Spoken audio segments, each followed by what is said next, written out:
한 의사 선생님의 여성 환자 추행. 우리 신체 중에 치골을 촉진을 했다 이거예요. 자, 그런데 치골이 아닌 음부를 만졌다. 그럼 치골 만진 거 인정하는데 그거 왜 만졌어요? 질문. 질문. 추행을 당했다고 주장하신 여성분 아이는 어떻게 됩니까? 연세가 좀 더 있으면은 뭐 죄가 덜해지나요? 아니 근데 아주 예리해. 대법원이 뭐라 그랬냐면 의사 기준으로 보면 안 된다. 환자 기준으로 보면 안 된다. 사회 평균인의 일반인의 그렇지. 여러분 밥 먹다가 실수로 코에 밥이 들어간 적 있어요? 아니요. 그러면 이야기는 끝난 겁니다.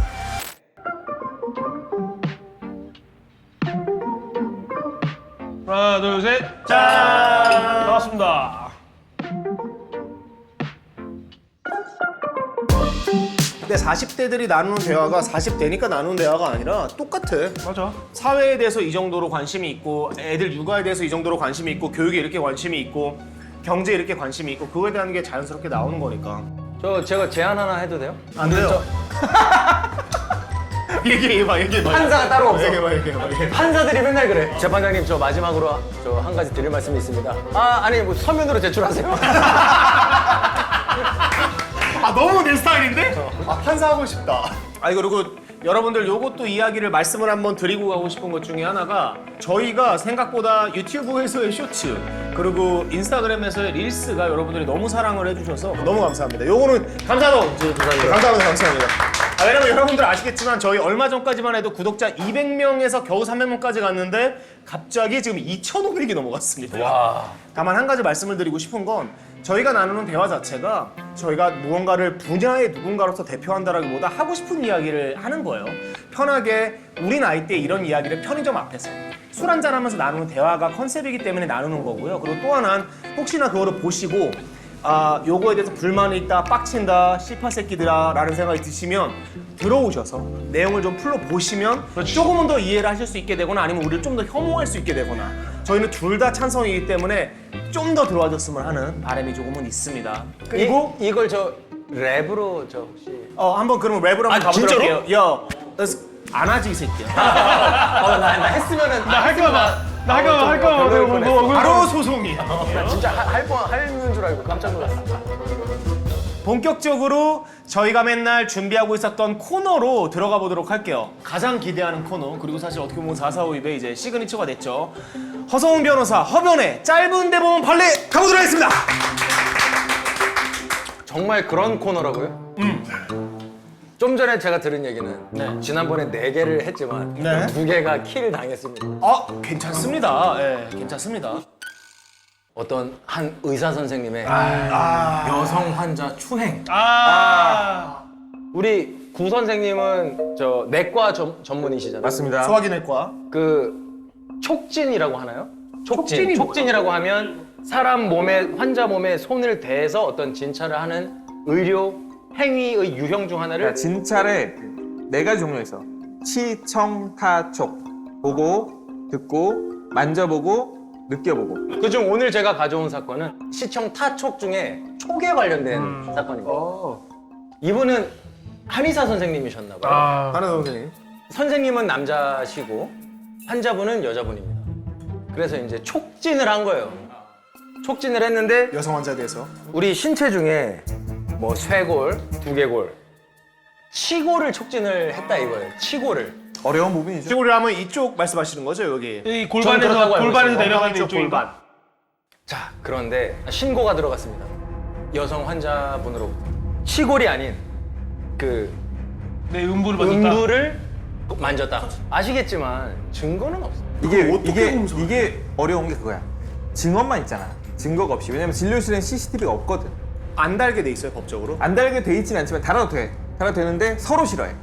환자도 내가 프라이버시니까. 그치, 개인정보가 이렇게 어딘가에 저장되는 게 싫고 의사도 내가 진료보는 스타일이 저장되는 게 싫고 이런 거라서 사실은 별로 선호하지 않기 때문에 이렇게 문제가 생기는 거 아닌가 싶은데 그래서 실제로 이 사건도 CCTV 영상이 없습니다. 그치. 따라서 피해자의 진술과 이제 가해자로 지목된 사람의 진술이 서로 충돌하는 상황이었어요. 아니 근데 치골을 이제 이렇게 손으로 누르는 방식으로 이제 진찰을 했는데 그분이 여자는 반대로 음부를 그렇게 했다라고 신고를 했으니까 이제 자자자자자 모든 이제 수사와 재판이 진행이 됐고 그러면 이제 이거를 판단해야 되는 사람 입장에서는 이거 무슨 객관적인 증거도 없고 결국은 누구 말이 맞냐잖아. 자 여기서 하나 중요한 그 하나 따져봐야 될 게 있는 게 뭐냐면 뭔 거 같아요? 뭔 거 같아? 치골을 왜 만졌는가가 중요해. 그러니까 자 한의사 입장 이해해. 치골 만졌습니다. 그러면 왜 만졌습니까? 여기에 진단할 게 뭐가 있습니까?로 가야 되는 거야. 그것은 인정이 된 것 같아요. 아, 이 오히려 사건에서. 괜찮다. 그거는 맞다. 나는 근데 치골을 어떤 경우에 만지는지 나는 그걸 잘 모르겠어. 양의가 아니라 이제 한의사분이시니까 어. 아마 이제 뭐 어떤 불편함 내지는 어떤 골반 통증 뭐 그런 거였던 것 같아요. 아, 애초에.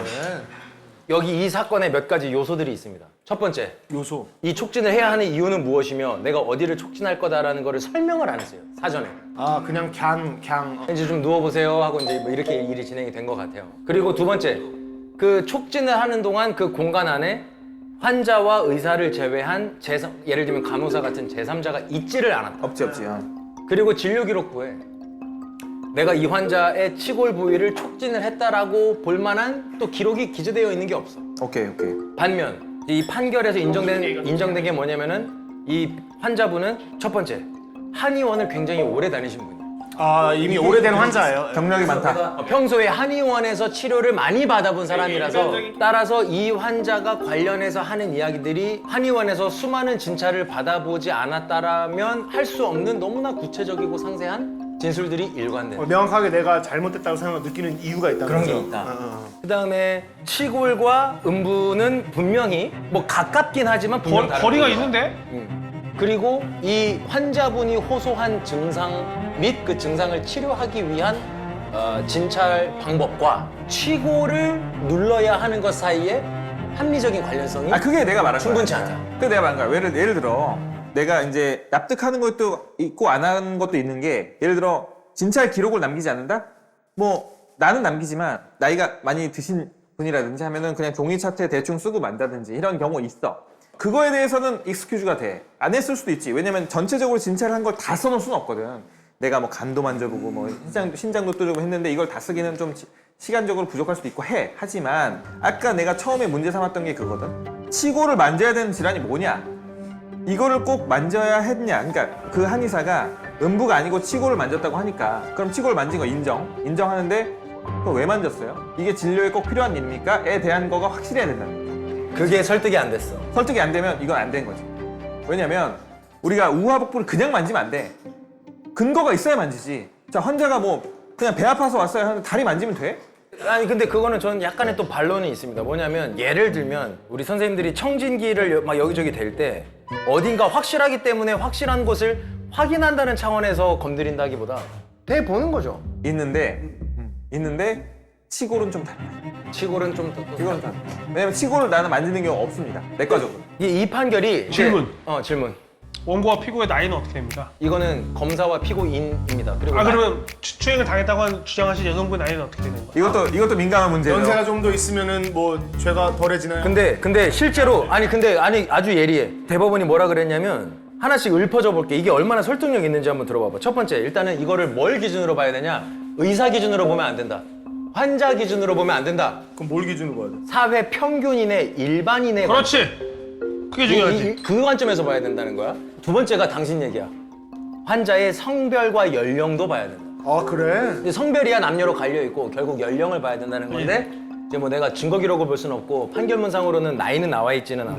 근데 이런 걸 내가 사실은 이 판결을 왜 가져왔냐면 한동안 좀 들어보셨겠지만 성인지 감수성이라는 개념이 그렇지. 좀 있었어. 젠더가 그러니까 이게 한동안 우리나라 대법원에 유행했어. 맞는 칼이지, 맞는 칼. 자, 내가 이 얘기 하나 해줘 볼까요? 퍼블리시티권이라고 들어봤어요? 퍼블리시티권. 이게 뭐야? 그러니까 퍼블리시티권이라고 하면 유명한 연예인 같은 사람들의 초상이나 성명, 음성 그런 것들에 관한 권리예요. 근데 그 이제 일반 사람들이 쓰기 시작했죠, 그거를. 이게 되게 웃긴 얘기인데 뭔 줄 알아? 퍼블리시티권이 한동안 우리나라 법원에서 인정된 적이 있어. 한 5, 6년 정도? 아니, 좀 넓게 봐서 10년 근데 정도? 그게 한글로 뭐야? 퍼블리시티권이? 현재 우리나라에 아직 소상권? 없어요. 없어. 그것도 아니야? 소상권이랑 소상권과 달라요. 아 달라? 근데 퍼블리시티권 같은 거를 인정하려면 그게 법에 있어야 될 거 아니에요. 근데 법에 없었어. 근데 서양에서는 퍼블리시티권이 인정되고 있으니까 그거를 이제 당시 변호사들이 막 열심히 주장을 했더니 그거에 넘어간 판사들이 있었던 거야. 그래서 한동안 퍼블리시티권 침해가 인정됐었어. 그게 우리 나이 기준 한 20살에서 한 20대 정도? 그때쯤에 한동안 하급심 1, 2심 판결들이 퍼블리시티권 침해를 인정하는 판결들을 막 선고했었어. 그러다가 한 10년 지나서 갑자기 법원이 정신을 차린 거야. 야, 생각해보니까 퍼블리시티권이 법에 없잖아. 그래서 그 뒤로는 지금은 아직 왜 이렇게 늦게 정신을 차렸을까? 퍼블리시티권을 주장하면 무조건 지거든. 그 사이에 그러면 이제 이제 국회의원들이랑 얘기를 해서 그 법안을 통과를 시키더니 뭘 지금 준비했어야 됐던 거 지금 아니에요? 두 가지가 있습니다. 첫 번째는 민법 개정안이 지금 국회에 올라온 지도 몇 년 됐어요. 그래서 이제 퍼블리시티권 같은 거를 권리 중 하나로 인정하는 법안이 하나 있고, 두 번째는 부정경쟁방지법이라고 하는 법에 또 그 비슷한 게 하나 있는데, 뭐 성인지 감수성이라는 게 사실은 한동안 이런 식으로 유행을 했었어. 법원에. 미투 이후로 유행했지. 유행했었어. 그러다가 성인지 감수성이라고 하는 게 약간 문제가 있다라는 게 한번 싹 이제 분위기를 다시 훑고 나서 오랜만에 이런 게 나왔어. 여성 피해자의 진술에 부여하는 증거로서의 가치가 성인지 감수성이라는 걸 대법원이 굉장히 강조할 때는 웬만하면 먹혔어. 그치, 증거가 없을 때. 피해자가 진술만 잘 준비하면 이길 수도 있는 피해자가 거야. 이기는 거야? 이런 진실이 식으로 된 아니어도. 거야. 그래서 아니, 저도 어떤 성범죄의 가해자 사건도 해보고 피해자 사건도 해봤지만 한동안 좀 정신이 없었다가 좀 정리되고 있었을 때 오랜만에 이 판결이 나왔어. 오히려 이제 마침내. 나름 아주 심사숙고를 한 것 같아요. 그럼 1심에는 누가 이겼어? 근데 1심도 저 유죄를 받았습니다.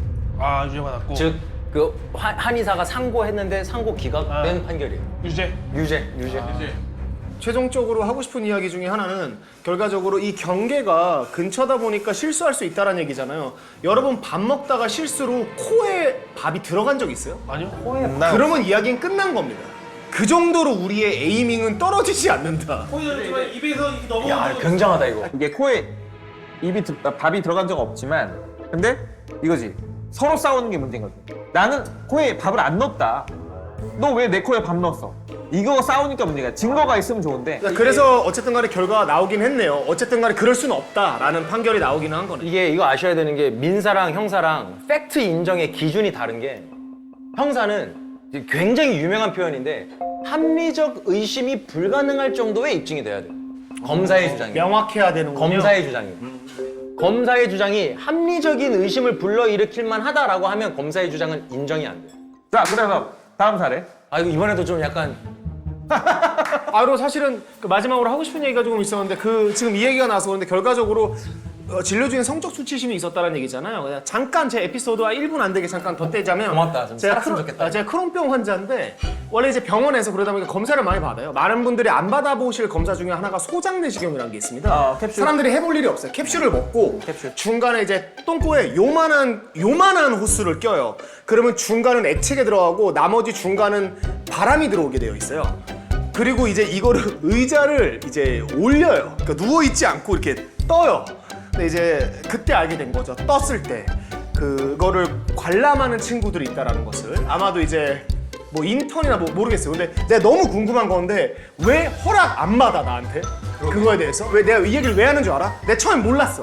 환자 괜찮아. 우리나라 의학을 위해서 내가 희생할 수 있다 이거야. 근데 내가 이렇게 섰잖아. 그럼 애들이 뭘 쓰고 있는지 보이잖아. 어떤 새끼가 졸라맨 그려놓고 똥꼬에 요게 뭐가 연결돼 있는 걸 그리더라고. 그래서 내가 이거를 위해 지금 내 엉덩이 다 보여주고 똥꼬 다 보여주고. 여기서 내가 했던 거랑 좀 다른 게 뭐냐면, 네. 캡슐 내시경은 사실은 먹고 집에 가.